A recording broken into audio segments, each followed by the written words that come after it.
La Poste détient un patrimoine immobilier d'une grande richesse, avec au total 6 millions de mètres carrés de surface pour 10 000 immeubles gérés par La Poste Immobilier. Une grande diversité d'actifs immobiliers, des bureaux de poste, des sites tertiaires, mais aussi des grands entrepôts industriels pouvant aller jusqu'à 35 000 mètres carrés.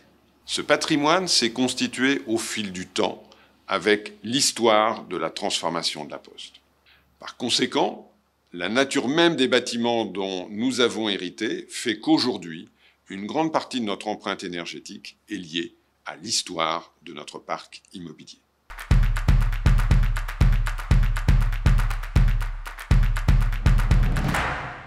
L'immobilier durable, c'est avant tout un immobilier qui respecte son environnement. Concrètement, nous essayons de réduire l'artificialisation des sols, par exemple en remettant de la verticalité dans nos activités industrielles pour qu'elles prennent moins de place au sol.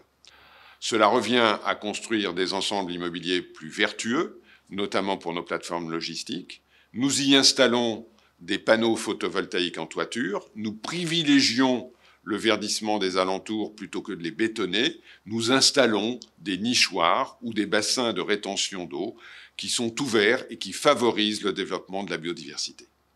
Mais de notre point de vue, il faut faire revivre nos lieux emblématiques de la cité, emblématiques des villages et nos espaces pour les adapter aux évolutions de la société. C'est ce que nous faisons lorsque nous restructurons les immeubles que nous n'utilisons plus pour en faire, par exemple, des résidences-services. C'est ce que nous faisons lorsque nous créons des outils de logistique urbaine au cœur des centres-villes pour optimiser les déplacements. C'est ce que nous faisons lorsque nous nous associons avec des partenaires pour construire des logements. C'est ce que nous faisons également lorsque nous proposons des solutions de coworking.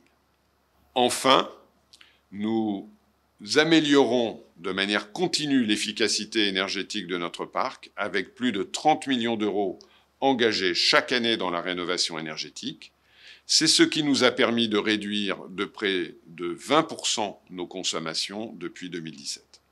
Et d'ici 2030, nous souhaitons les réduire encore de 20% supplémentaires en faisant de la contribution de l'immobilier un levier essentiel de la trajectoire verte de la Poste.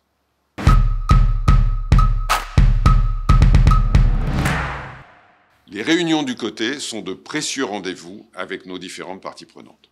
J'en retiens notamment qu'au-delà des labels, des normes ou de la conformité, il est absolument fondamental d'articuler notre vision stratégique et notre trajectoire de développement avec les différents défis de la transition énergétique et du changement climatique. Il y a souvent des freins, bien sûr. Le coût en est un, par exemple. Mais comme je le disais, la question de la durabilité et de l'anticipation de nos besoins futurs doit être un préalable dans toutes nos réflexions. C'est aussi cela que nous apporte le côté avec la confrontation au regard d'experts. Nous les associons volontiers à notre démarche de progrès parce qu'ils nous apportent beaucoup au service de la transformation de la Poste.